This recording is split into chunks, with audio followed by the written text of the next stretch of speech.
Assalamualaikum warahmatullahi wabarakatuh. Alhamdulillahi rabbil alamin. Wabihi nasta'inu ala umuri dunya waddin.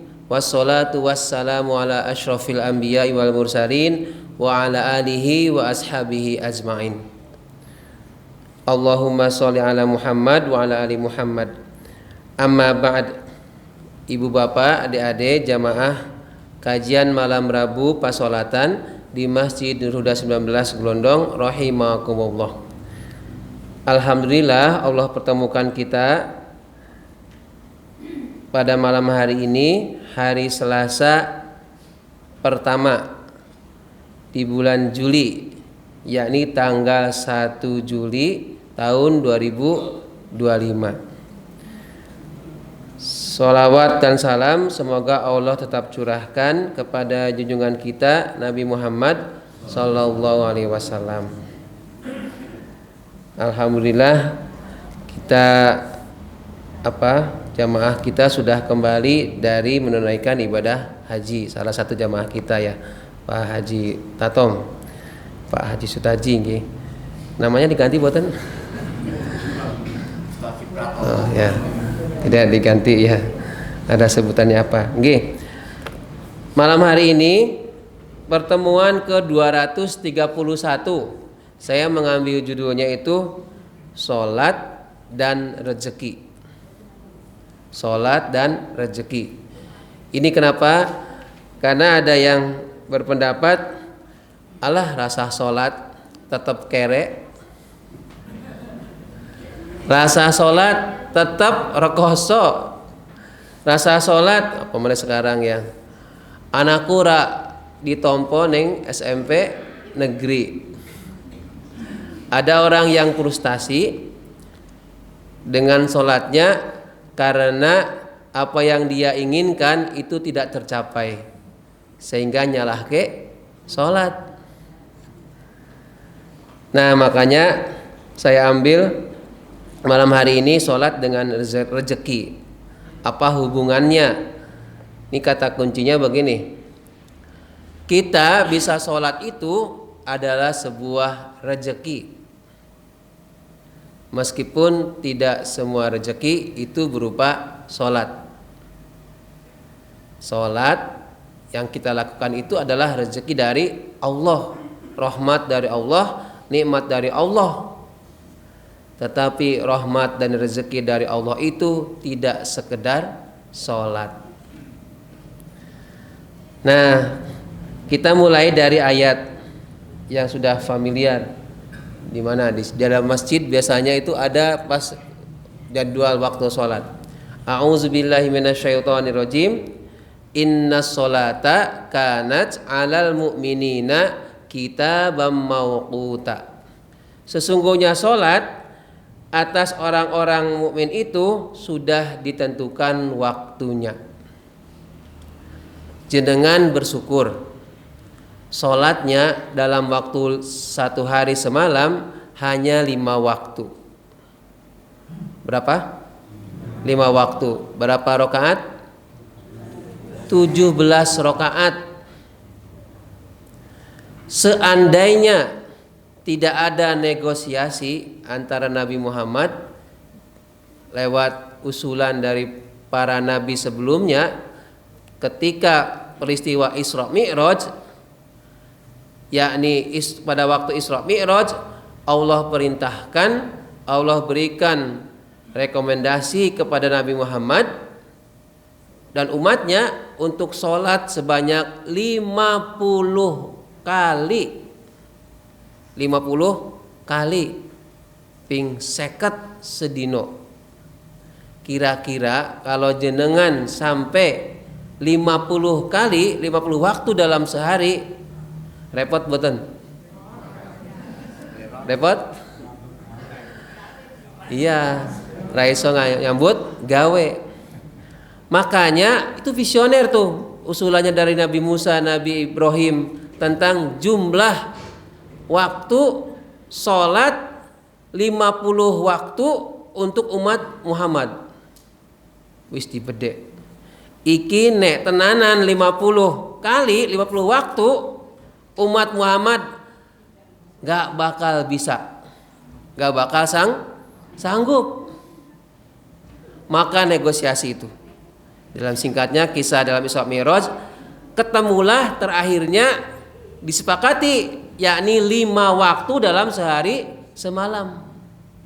Kita itu sudah melaksanakan 5 waktu yang wajib. Makanya dalam ayat tadi itu kita mau kuta sudah tercatat mulai waktunya yang 5 waktu.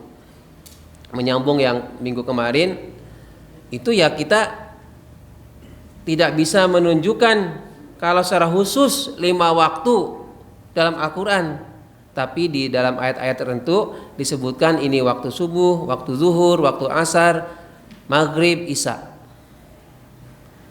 Nah, dari 50 waktu menjadi 5 waktu itu merupakan apa? Anugerah rahmatnya Allah.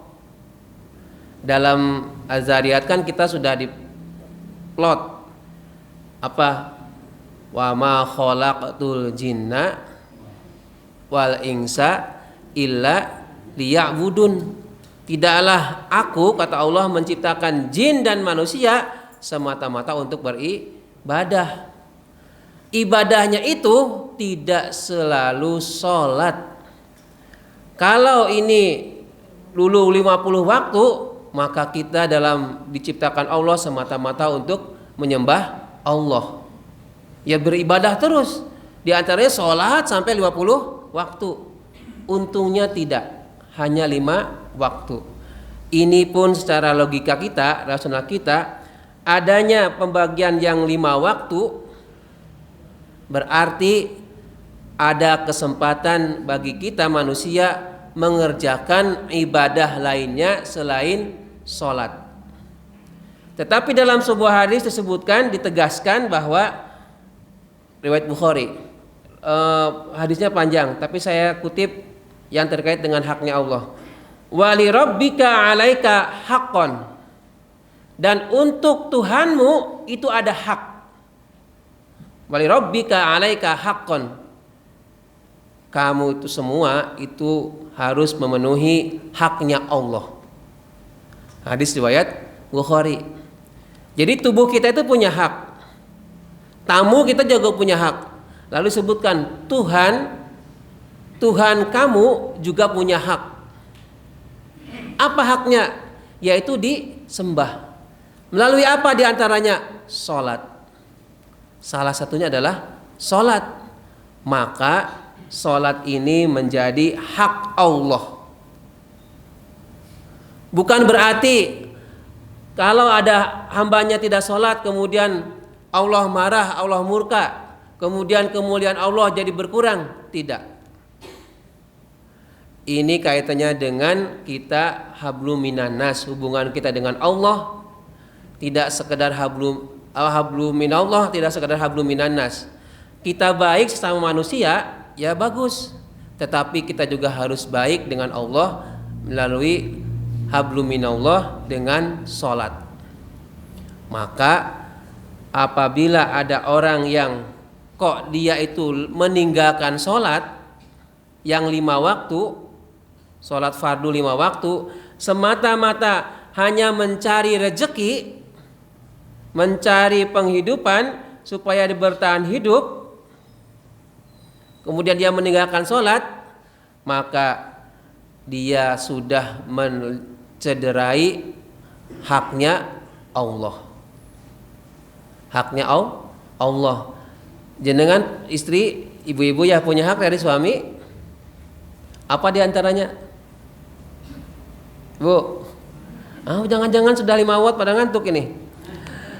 Haknya jenengan dari suami apa, Bu? Nafkah aja.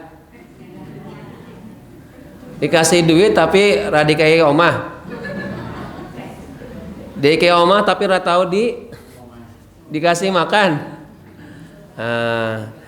Di antaranya hak istri itu adalah menerima kalau sudah nikah ini, yakni nafkah lahir batin. Masih ingat pas ijab kabul? Sudah lama ya, bahkan sudah berapa tahun? Berapa tahun? 85. Seandainya nikah tahun usia 25 tahun berarti sudah sewidak tahun yang lalu. Ya. Rasa kelingan belas ya. Haknya diantaranya ketika ijab kabul itu kan di ikrar ya. Harus hak istri itu ada antaranya adalah menerima apa? Nafkah lahir batin dari suami. Suami pun demikian kewajibannya memenuhi haknya istri.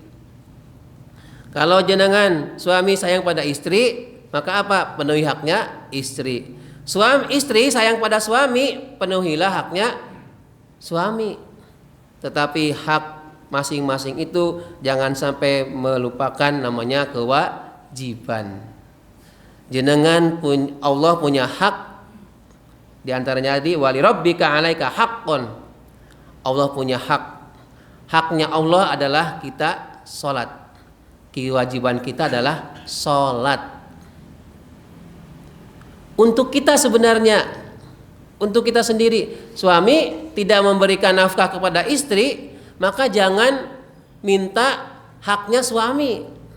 Ya, kalau pas malam itu istri boleh menolak, enggak boleh ya. Kenapa? Tidak memenuhi kewajiban. Nah, begitupun ketika Allah, jangan sampai mendikte Allah untuk dimintai rezeki, tetapi sholat dengan masih acak kadut, belum dipenuhi haknya Allah, tapi jenengan minta kepada Allah rezeki. Apa raisin? Itu ibarat tadi suami dengan istri atau istri dengan suami, banyak menuntut haknya tapi kewajibannya tidak dipenuhi. Maka wali rabbika 'alaika haqqan, dan bagi Tuhanmu atas kalian ada hak Allah. Kita sholat, jangan sampai meninggalkan sholat. Ini kaitan dengan waktu tadi ya. Makanya ada waktu tadi kita mau kuta, Allah sudah plot waktu subuh, waktu zuhur, waktu asar, waktu maghrib, waktu isya. Artinya apa? Hanya 5 waktu saja. Di sisa itu silahkan beribadah yang lainnya. Mencari nafkah, misalnya apalagi berjualan, ya niaga, membantu orang lain, bermuamalah, silahkan. Tetapi jangan lupakan haknya Allah yang menjadi kewajiban kita, yaitu sholat. Hadirin rahimakumullah, ini juga dalam surat Al-Jumu'ah ya, ayat 9 sampai ayat 11 ditegaskan. Saya mengutip lagi, mengingatkan. Dulu kalau tidak salah pernah disampaikan oleh Pak Haji Kasilan di sini ya, di pagi hari ya, di Jumat pagi. Ya ayyuhalladzina amanu idza nudiya lis-sholati yaumil jumu'ah fas'au ila zikrillah wa dzarul bai' dzalikum khairul lakum in kuntum ta'lamun. Ini dalam Al-Jumu'ah, hai orang-orang yang beriman, apabila diseru untuk sholat pada hari Jumat, maka bersegeralah untuk ila zikrillah. Disebutkan ila zikrillahnya untuk sholat, zikir mengingat Allah. Wadarul bai', dan tinggalkanlah jual beli. Dzalikum khairul lakum in kuntum ta'lamun. Yang demikian itu, yakni segera untuk sholat dan meninggalkan jual beli, lebih baik bagi kamu seandainya kamu tahu. Artinya jual beli itu boleh, silahkan. Tapi ingat, ketika sudah ada panggilan, sudah ada saatnya untuk sholat, segera sholat. Zarul bai', tinggalkan dulu jual belinya. Bukan berarti kalau ditinggalkan nanti bagaimana, saya nggak dapat keuntungan. Keuntungan jualan, berniaga, misalnya ditinggal untuk sholat, gara-gara ikut sholat berjamaah ke masjid, misalkan pas zuhur, 10 menit ditinggal warung, ada 10 pembeli, orasi do tuku nenggonku, aku rugi. Boten. Secara hitung-hitungan ekonomi seolah-olah rugi. Wah, aku rugi. Pas aku sholat tadi katanya ada 10 orang mau belanja. Gara-gara aku sholat, uang 10 mau ora sido tuku, berarti aku rugi. Siapa bilang rugi?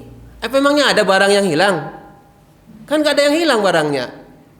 Ya, belum kejadian sudah memvonis kalau gitu aku kapok sholat neng masjid pas waktunya sholat.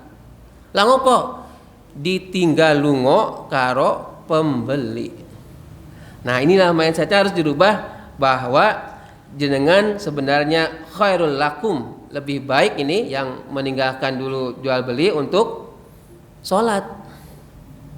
Maka kayaknya dengan rezekinya ketika jenengan sholat itu tidak berkurang.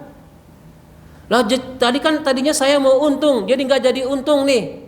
Siapa bilang mau untung? Belum tentu ya. Siapa tahu yang 10 orang itu datang ke kios, ke toko, ke warung kita itu mung takon, omahe Pak Istadi teng pundi nggih? Cuman hanya itu aja kan bisa jadi ya. Bukan mau beli, ataupun datang ke sana mau ngutang.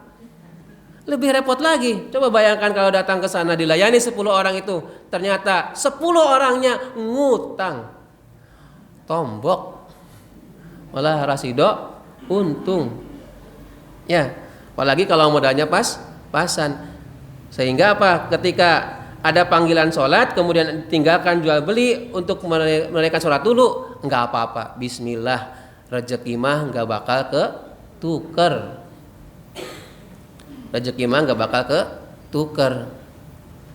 Kalau yang ikut kemarin pengajian di Ahad Baing di Kepuh itu sebutkan profesor itu setidaknya sebulan 30 juta.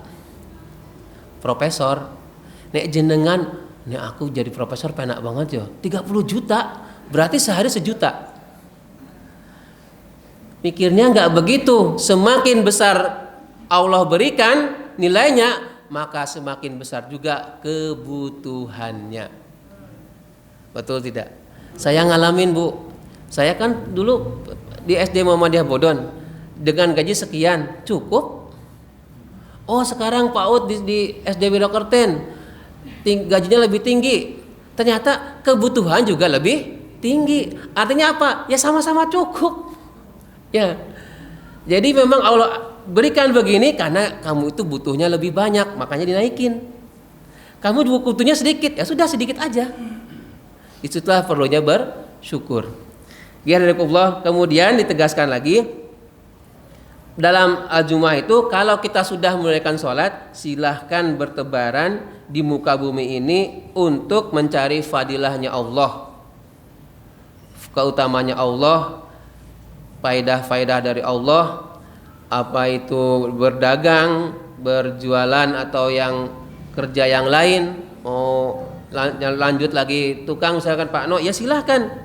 Tetapi ingat, wadhkurullaha katsiran la'allakum tuflihun. Tetap harus eling, ingat Allah wancine salat yo salat, la'allakum tuflihun, supaya kalian itu tetap beruntung. Begitu dah salat, kemudian ini masih ingat gak nih? Begitu selesai salat jenengan langsung bangun, langsungnya geser atau bertahan dulu? Aja masih ingat gak ilmunya dari PAUD dulu? Bertahan. Kenapa bertahan? Masih ingat gak? Kalau tahu ilmunya kan jadi dia tidak akan geser dulu atau pindah dulu, apalagi melakuse. Kata Nabi dalam hadisnya, barang siapa yang selesai sholat dia masih diam di tempat duduknya kemudian berzikir, apakah bertasbih, bertahmid, bertakbir atau beristighfar, maka apa? Malaikat akan memberikan sholawat untuk dia. Malaikat akan memohonkan kepada Allah sholawat untuk dia. Artinya apa yang kita doakan, apa yang kita ucapkan itu mudah-mudahan dikabul oleh Allah. Digampangkannya gini, jenengan bersolat, assalamualaikum, assalamualaikum. Boleh masih duduk iftiros, tawaruk, duduk terakhir, atau mau sila, tapi usahakan al-bokong jangan geser dulu. Tahu al-bokong? Bokong tahu tidak? Pada diam aja ya. Al-bokong itu sama dengan fantat, ya. ditahan dulu sekuat tenaga. Ya, ditahan. Maksudnya berdoalah di situ. Malaikat itu tidak akan henti-hentinya memohonkan sholawat kepada Allah untuk orang yang habis sholat dia bertahan. Ya baca wirid terserah, mau baca tasbih, tahmid, takbir, tahlil, istighfar sebanyak-banyaknya silahkan, doa silahkan. Kalau mau diamalkan setidaknya ini ya, setidaknya habis sholat subuh atau habis sholat maghrib itu membaca ayat kursi sebanyak 7 ya. Kalau 10 alhamdulillah 7 kali ayat kursi. Bapak ibu kan apa ya, yang bapak-bapak apalagi yang malam kemisan udah sampai sambil ngantuk-ngantuk kan Allahu la ilaha illa huwal hayyul qayyum. Itu hafal dibaca setelah sholat fardu subuh atau maghrib. Jadi penekanannya sesudah menunaikan haknya Allah yaitu sholat, kita boleh bertebaran. Fangtashiru fil ardi. Silahkan mau cari nafkah, mau bisnis online, mau bisnis offline, silahkan. Ini ada catatannya. Orang yang melalaikan sholat karena berburu harta, berjualan, kemudian mementingkan urusan anaknya, maka ia termasuk golongan orang yang rugi. Dia meninggalkan sholat gara-gara mengutamakan urusan hartanya, golek duit, dodolan, ngurusi urusan anak, maka ia termasuk orang yang rugi. Waduh lah, kepiye anakku urusannya kepiye.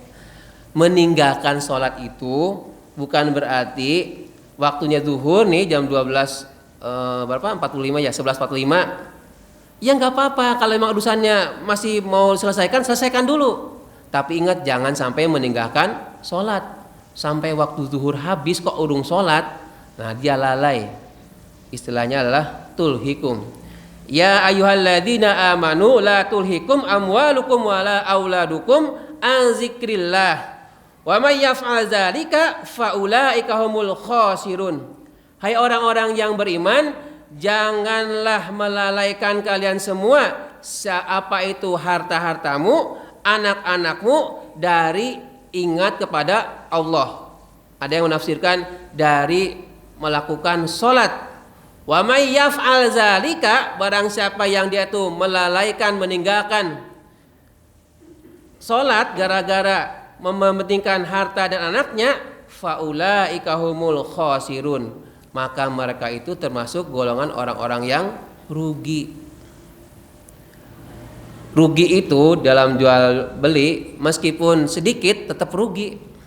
Dengan modalnya 100.000 ternyata laku 99.900, tetap rugi. Meskipun 100 rupiah rugi.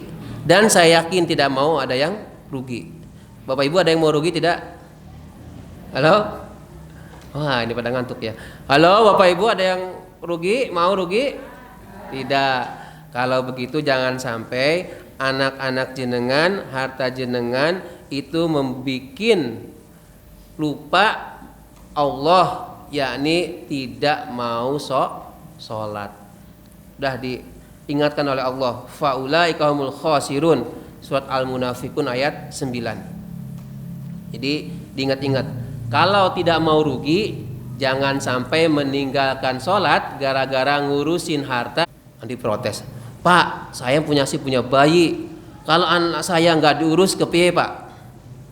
Yakin ibu-ibu kan sudah punya pengalaman, akan ada saatnya jenengan bisa untuk sholat kalau jenengan memang niatnya meskipun ngomong bayi dan lain-lain, waktunya sholat, untuk sholat tetap bisa. Tapi kalau jenengan sudah bersuudzon pada Allah, ya sudah sama Allah ya cuekin sisan.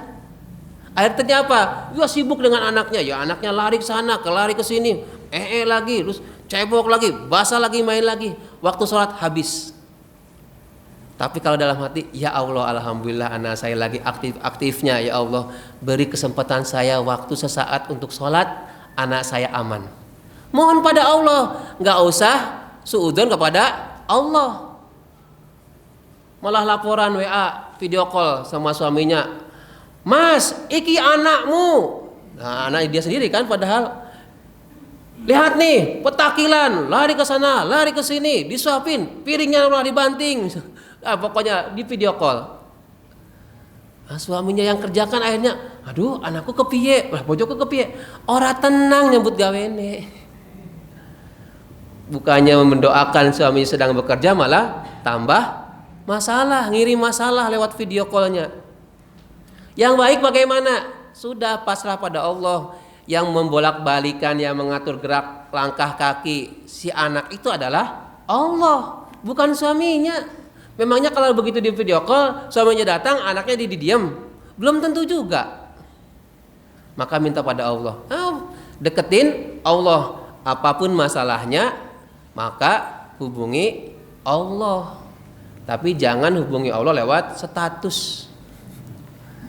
Ya Allah, di status nulis ya Allah. Itu para malaikat mungkin komplain itu ya. Ya Allah, emang jenengan punya nomor WA? Ya, kalau mau berdoa aja, nggak usah dibuat di status. Makanya kemarin saya ada wali murid itu yang komplain ya, ini mungkin ada sering berdoa. Saya tuh sering udah berdoa siang malam, setiap saat berdoa. Nah, saya bagaimana doa jenengan? Saya tuliskan di status dan story. Ya Allah, Bu, doanya bukan di situ. Tapi kan nggak apa-apa, nanti ada teman yang jawab amin amin. Nah, jenengan itu mau minta kepada Allah atau mau aminnya teman-teman yang ada di phonebook itu, yang ada followernya? Kalau mau minta kepada Allah langsung rasa dadak lebay, ya Allah di status ya. Oke, jadi jangan lupakan Allah, medianya yang benar ya. Rezeki itu ada di tangan Allah. 48 ya. Rezeki itu ada di tangan Allah. Maksudnya dalam kekuasaan Allah. Siapapun yang Allah kehendaki untuk diberi rizki, maka tidak ada yang bisa menghalanginya. Siapapun yang Allah itu akan halangi dia tidak mendapatkan rizki, maka tidak ada seorang pun yang mampu memberikan rezeki kepada orang tersebut. Itu kuasanya Allah, karena Allah itu adalah Ar-Razzaq, Maha pemberi rezeki. Dikaitkan dengan sholat, maka sholatnya jenengan itu secara tidak langsung itu memancing rezeki untuk datang kepada kita. Apa sih dalilnya? Dalilnya itu kalau dalam khutbah itu, wa may yattaqillaha yaj'al lahu makhraja wa yarzuqhu min haitsu la yahtasib. Barang siapa yang bertakwa kepada Allah, maka Allah akan menjadikan baginya jalan keluar, solusi, pemecahan masalah. Dan Allah akan memberikan rezeki kepadanya dari arah atau dari cara yang dia tidak sangka. Takwanya itu diantaranya dengan sholat.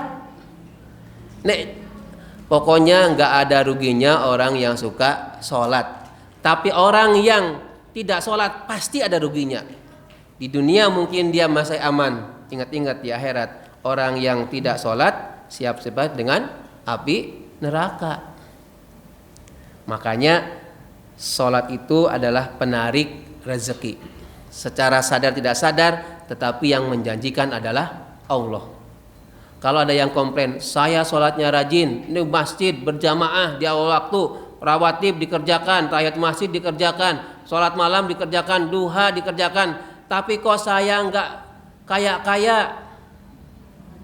Ya memang sholat itu bukan mau kaya. Kalau mau kaya itu kerja. Bukan sholat. Tapi harus kerja, nyambut gawe. Bukan ning masjid terus. Nah, gimana mau dapat rezeki? Emangnya ada dari langit kiriman paket rezeki nembus ke menara ini ya. Allahumma rizukna. Ya, misalkan rizqan halalan thayyiban, enggak bisa. Kalau enggak percaya tanya aja ke Pak Atom ya. Minta di sana di Mekah, minta rezeki ya. Apa langsung saya minta mobil jadi mobil ada? Ya enggak, meskipun doanya di sana mustajabah. Logika kita kan nggak bisa menerima gitu. Repot kalau dikabulkan semua doa-doa seperti itu ya. Allah, ini ada 3 golongan yang dijamin oleh Allah. 3 golongan yang dijamin oleh Allah. Nanti kaitan dengan orang yang sholat dan orang yang mendapatkan rezeki. Siapa itu? Man dakhala, yang pertama, saya ulangi lagi. Ada 3 golongan orang yang mendapat jaminan Allah. Siapa? Yang pertama, man dakhala baitahu fasallama. Orang yang masuk ke rumahnya itu dia mengucapkan salam. Ono wong apa ora ono wong tetap assalamualaikum. Maka dia akan dijamin oleh Allah. Yang kedua, wa man kharaja ilal masjid. Orang yang keluar ke masjid yakni untuk sholat, bukan untuk numpang pipis atau numpang adus. Aku arep ning masjid, lah ngopo? Pipis. Sekalinya ke masjid, pipis ya. Lalu yang ketiga, orang yang mendapatkan jaminan dari Allah, ini hadis riwayat Ibnu Hibban. Wa man kharaja fi sabilillah, orang yang keluar di jalan Allah. Di jalan Allah bisa saja menuntut ilmu, di jalan Allah bisa saja dia mencari nafkah untuk keluarganya, diawali dengan bismillahirrahmanirrahim Allah. Maka kalau yang sudah 3 golongan ini, jenengan kalau masuk ke rumah suka baca salam boten? Salam. Nah, nanti diamalkan, ini sepele tapi bisa dijamin Allah. Assalamualaikum. Kan nggak ada orang apa-apa. Kita mengamalkan sunnahnya Kanjeng Nabi. Di rumah kita tuh ada banyak makhluk, cuma kita aja nggak tahu. Saya baru kemarin hari Ahad, Sabtu ya, ke Purun, Klaten. Itu banyak kiriman foto-foto yang di sana menampilkan al-focong. Nah, ini bukan meden-meden ya. Tetapi kata orang memang iya. Itu bukan mau menakut-nakuti, tapi si makhluk itu menunjukkan eksis. Aku yo ono. Dia tuh pocong tuh ada. Enggak mengganggu. Selama perkemahan tidak ada yang apa itu namanya? Kesurupan, tidak ada, biasa-biasa aja. Air yang ngalir, dingin ya dingin. Cuma di foto-foto itu, aku dapat foto ini loh, iki sapa yo, iki kok enak yo. Kirimannya banyak. Malah yang heboh itunya. Nah, itu makhluk di tempat yang karena waktu itu apa bekas apa namanya pengungsian Merapi itu ya, di Kepurun di Klaten. Jadi sebenarnya tuh di tempat di rumah kita tuh ada makhluknya yang kita tidak bisa lihat. Untung kita tidak bisa lihat. Coba kalau lihat, bisa lihat. Kalau pas masuk ada wong sing ayo Pak Is tadi seneng. Nah, habis GG-nya kesini ya, rambutnya. Wah, makanya kita berarti assalamualaikum. Ini husnudzon aja. Kita mengamalkan sunnahnya Rasul. Lalu kita keluar ke masjid untuk sholat dan keluar dari rumah dalam fisabilillah. Hadirin rahimakumullah, demikian yang bisa sampaikan. Mudah-mudahan bermanfaat. Ini ada satu lagi, tapi insya Allah minggu depan aja karena waktunya sudah tidak cukup. Silahkan bertanya. Ada 3 menit. Kalau tidak ada kita tutup. Monggo Pak Pur. Imam salat sebaiknya atau yang benar bagaimana Pak Imam mengucapkan bersama Allah atau pada kata. Ya. Terus yang satu lagi. Oke. Surat itu Sabi Ismail kata. Ulangi. Surat Sabi Ismail. Sabihis ala nggih. Ada Isa wa Musa itu nanti harus jawab salam atau. Oh iya. Oke, yang pertama, ketika sholat berjamaah, imam membaca Sami Allahu liman hamidah. Apa yang dilakukan makmum? Kata Nabi itu adalah ucapkan Rabbana walakal hamdu. Bukan Sami Allahu liman hamidah, Sami Allahu liman hamidah. Bukan. Itu kalau ditafsirkannya bukan si imam membaca Sami Allah kemudian ditirukan. Tetapi langsung ucapkan Rabbana walakal hamdu. Itu sudah pendek banget kan? Rabbana walakal hamdu, cukup. Pak, saya mau ditambahin Rabbana lakal hamdu mil as-samawati wa mil al-ardi wa mil amasyi tamin sa'im ba'du. Boleh? Boleh. Jadi pertanyaan itu dijawab ketika imam baca sami Allahu liman hamidah, maka ucapkanlah Rabbana walakal hamdu. Kalau sendiri gimana Pak? Kalau sendiri ya ucapkan sami Allahu liman hamidah Rabbana walakal hamdu. Masa sendiri kata Faud enggak usah sami Allah tapi itu Rabbana walakal hamdu. Rabbana walakal hamdu. Malah aliran baru ya. Kalau berjamaah. Kalau sendiri maka baca sami Allah. Lalu yang kedua, ketika ayat terakhir dibaca dari surat Al-A'la, Suhufi Ibrahim wa Musa, kata Pak Pur, apakah membaca alaihissalam?